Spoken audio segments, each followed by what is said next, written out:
News पर वक्त हो गया है दिन भर की 10 बड़ी खबरों का। कोरोना काल में खुली स्वास्थ्य सुविधाओं की पोल से अब देश की राजनीति में बदलाव होता नजर आ रहा है, जिसमें प्रधानमंत्री मोदी ने राजस्थान में मेडिकल कॉलेजों का शिलान्यास किया, तो वहीं पंजाब में केजरीवाल ने मुफ्त इलाज की गारंटी दी। जहां एक ओर पीएम ने राजस्थान में 4 नए मेडिकल कॉलेजों का शिलान्यास किया, तो वहीं दूसरी ओर दिल्ली के मुख्यमंत्री अरविंद केजरीवाल ने पंजाब के लुधियाना में प्रेस कॉन्फ्रेंस कर स्वास्थ्य से जुड़ी योजनाओं की घोषणा की।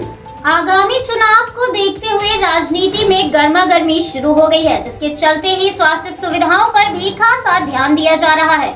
इस बीच प्रधानमंत्री मोदी ने वीडियो कॉन्फ्रेंसिंग के जरिए राजस्थान के बांसवाड़ा, सिरोही, हनुमानगढ़ और दौसा में 4 नए मेडिकल कॉलेजों का शिलान्यास किया। इस दौरान कार्यक्रम में राजस्थान के मुख्यमंत्री अशोक गहलोत व केंद्रीय स्वास्थ्य और परिवार कल्याण मंत्री मनसुख मांडविया भी मौजूद रहे। इसके साथ ही पंजाब के लुधियाना में मुख्यमंत्री केजरीवाल ने नई योजनाओं की घोषणा कर डाली, जिसमें मुख्यमंत्री ने हेल्थ कार्ड, मुफ्त इलाज, मोहल्ला क्लिनिक, अस्पताल परिसर में एयर कंडीशनर व्यवस्था, दुर्घटना होने पर सरकार द्वारा खर्च उठाया जाना और साथ ही मुफ्त ऑपरेशन की बात कही।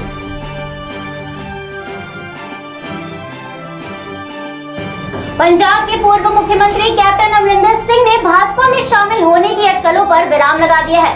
कैप्टन ने एक बार फिर ये स्पष्ट किया कि वो भारतीय जनता पार्टी में शामिल नहीं होने जा रहे हैं। उन्होंने कहा, मैं भाजपा में शामिल नहीं हो रहा हूं, लेकिन कांग्रेस जल्द ही छोड़ूंगा। कैप्टन अमरिंदर सिंह ने भाजपा में शामिल होने को लेकर कहा, मैं बीजेपी में शामिल नहीं हो रहा हूं, लेकिन कांग्रेस जल्द ही छोड़ दूंगा। उन्होंने कहा, मुझे अब और अधिक अपमान सहन नहीं हो रहा है। साथ ही कैप्टन ने बेहिचक होकर ये भी कहा कि पंजाब में कांग्रेस का पतन हो रहा है और नवजोत सिंह सिद्धू बचकाना हरकत कर रहा है, जिसे पार्टी ने ही सदस्यता दी थी। उन्होंने कहा, मैं 52 साल से राजनीति में हूँ, लेकिन जिस तरह से मेरे साथ व्यवहार किया गया और कांग्रेस अध्यक्ष ने सुबह सुबह मुझसे इस्तीफा देने को कह दिया और मैंने कोई सवाल नहीं पूछा। अगर उन्हें 50 साल बाद भी मुझ पर भरोसा नहीं है तो मेरे पार्टी में रहने का क्या मतलब है।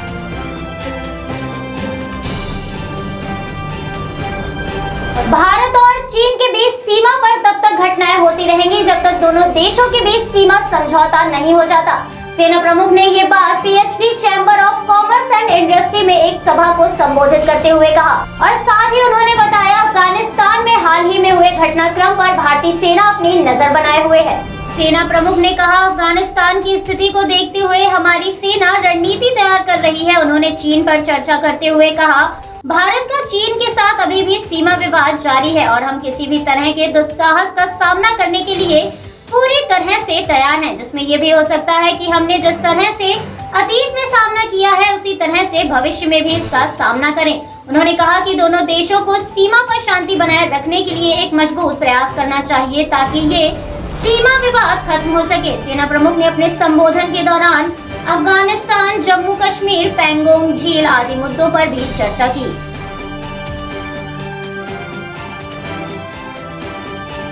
पश्चिम बंगाल की भवानीपुर सीट पर उपचुनाव में आरोपों का खेला जारी है, जिसमें उपचुनाव के शुरू होने के कुछ देर बाद ही भाजपा के प्रत्याशी प्रियंका टिब्रेवाल ने टीएमसी विधायक पर जानबूझकर वोटिंग मशीन बंद करने का आरोप लगाया। भवानीपुर सीट पर हो रहे उपचुनाव में पश्चिम बंगाल की वही आरोप और प्रत्यारोप की राजनीति देखने को मिल रही है, जिसमें टीएमसी और बीजेपी एक दूसरे पर आरोप लगाती नजर आ रही है। जिसमें ममता बनर्जी के खिलाफ प्रियंका टिब्रेवाल ने टीएमसी विधायक पर आरोप लगाते हुए कहा, मदन मित्रा ने जानबूझकर वोटिंग मशीन बंद की, वो बूथ कैप्चर करने की कोशिश कर रहे हैं। बंगाल की सरकार डर में जी रही है। अगर यहाँ सभी मतदाता वोट देने बाहर आ गए तो आपको असल परिणाम देखने को मिलेगा। इतना ही नहीं, बंगाल के शमशेरगंज उपचुनाव से पहले बम फेंके जाने के बाद एक टीएमसी नेता को भी गिरफ्तार किया गया है।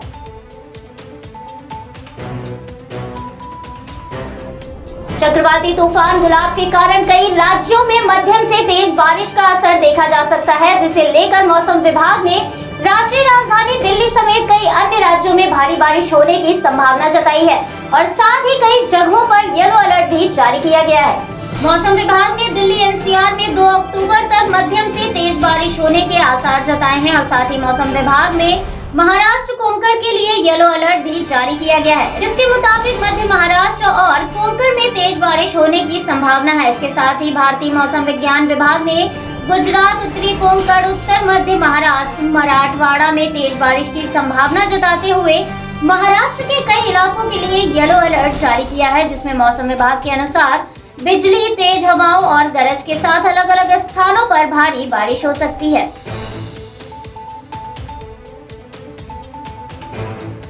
भारत बायोटेक द्वारा निर्मित कोरोना वैक्सीन कोवैक्सीन को WHO की ओर से इमरजेंसी इस्तेमाल की मंजूरी का फैसला अक्टूबर महीने में आ सकता है, जिसे लेकर इस मामले पर WHO ने 5 अक्टूबर को एक बैठक बुलाई है। आपको बता दें कि भारत बायोटेक ने वैक्सीन की मंजूरी के लिए 19 अप्रैल को ही एक्सप्रेशन ऑफ इंटरेस्ट दिया था, तो वहीं इस मामले से जुड़ी ताजा सूचना बीते 29 सितंबर को आई, जिसमें WHO ने भारत बायोटेक से वैक्सीन से जुड़े और अधिक डाटा की मांग की थी। हालांकि कंपनी ने इस मामले को लेकर कहा था कि हम जल्द से जल्द वैक्सीन के प्रयोग की मंजूरी के लिए साथ मिलकर काम कर रहे हैं, जिस वजह से WHO द्वारा बुलाई गई इस बैठक से प्रतीत हो रहा है कि वैक्सीन को जल्द ही मंजूरी मिल सकती है या इस पर जल्द ही फैसला आ सकता है।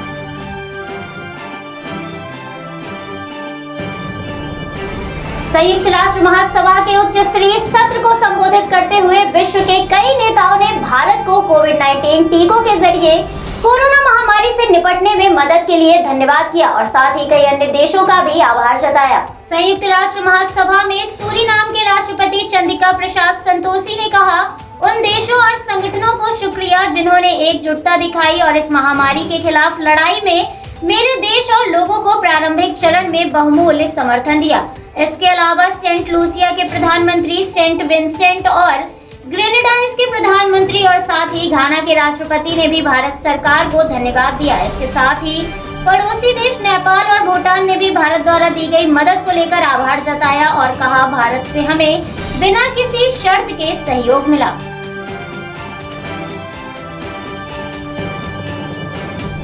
उत्तर कोरिया के तानाशाह किम जोंग उन की बहन किम यो जोंग को दक्षिण कोरिया और अमेरिका को धमकाने का इनाम मिला है, जिसमें उन्हें देश के शीर्ष सरकारी निकाय में नियुक्त किया गया है। इससे पहले वो तानाशाह किम जोंग उन की सलाहकार के पद पर नियुक्त थी।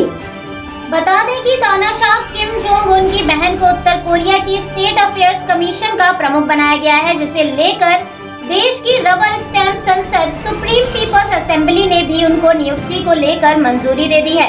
तानाशाह किम जोंग उन की बहन ने पूर्व अमेरिकी राष्ट्रपति डोनाल्ड ट्रंप और दक्षिण कोरियाई राष्ट्रपति के साथ शिखर बैठकों में भी शामिल हुई थी और साथ ही उन्होंने इसमें एक प्रमुख भूमिका निभाई थी, जिस वजह से ही उन्हें देश का अहम पदभार सौंपा गया है। वहीं किम जोंग उन की बहन अक्सर अपने कड़े बयानों को लेकर भी चर्चा में बनी रहती हैं, जिसमें उन्होंने कई बार खुले तौर पर अमेरिका और दक्षिण कोरिया को भी धमकी दी है।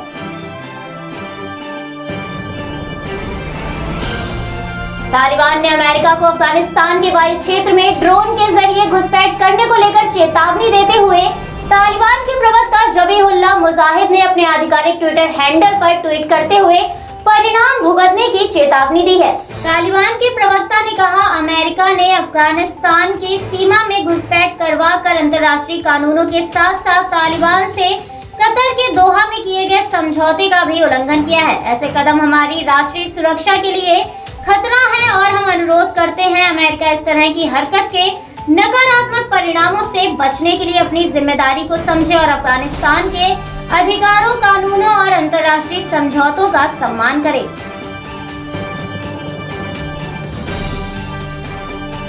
अमेरिका के 22 रिपब्लिकन सीनेटर में तालिबान और उसका समर्थन करने वाले सभी विदेशी सरकारों पर प्रतिबंध लगाने का विधेयक पेश किया है, जिसे लेकर कहा गया, हम अमेरिका के खिलाफ एक नए आतंकवादी खतरे का सामना कर रहे हैं, इसलिए ये विधेयक पेश करना आवश्यक है। विधेयक को लेकर समूह का कहना है, हम अफगानिस्तान से अमेरिका के राष्ट्रपति जो बाइडेन प्रशासन की वापसी के गंभीर प्रभाव पर गौर करना जारी रखेंगे। न जाने कितने ही अमेरिकी नागरिकों और अफगान सहयोगियों को अफगानिस्तान में खतरे के बीच छोड़ दिया गया और साथ ही अफगान लड़कियों और महिलाओं के अधिकारों का हनन करते हुए तालिबान गलत तरीके से संयुक्त राष्ट्र से मान्यता चाहता है। हालांकि समूह के इस विधेयक का पाकिस्तान ने विरोध किया है। समूह ने तालिबान को लेकर यह भी कहा कि सबसे महत्वपूर्ण बात यह है कि संगठन अभी तक अल कायदा से अलग नहीं हुआ है।